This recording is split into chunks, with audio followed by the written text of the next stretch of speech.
A ceremony has been held at St. John's Gardens to remember the victims of the Holocaust. Councillor Erica Kemp, Rabbi Mordecai Wullenberg and Deputy Mayor Anne O'Byrne each laid a wreath on the stone dedicated to the victims of the Holocaust. The very fact these events took place in Western Europe, in what were considered to be cultured and civilised countries, sends a shiver down the spine. Because we open the newspaper and read of atrocities in far-off lands and we think, well, it wouldn't happen here. But it did happen here. It happened here in Europe. And we're very lucky. I'm very lucky to have grown up in Britain. My grandparents grown up in Britain and to have avoided those events. So the first thing is that it can happen in civilised democracies. Make no mistake. The other thing that strikes me is we all like to think that everyone thinks like us and we're decent people and no one would ever do anything horrible like that.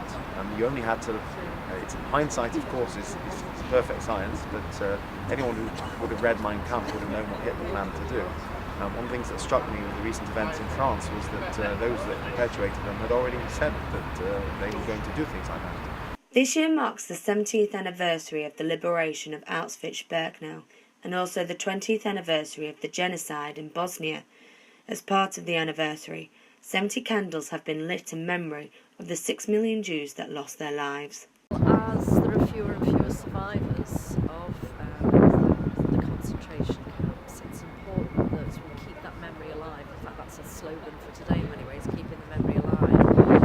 And so that people like myself can remember that and feel that we can talk to our children and grandchildren about it. They can ask questions, we can give them an informed answer, and that we perpetuate what I think we have in Liverpool, which is a tolerance of people of different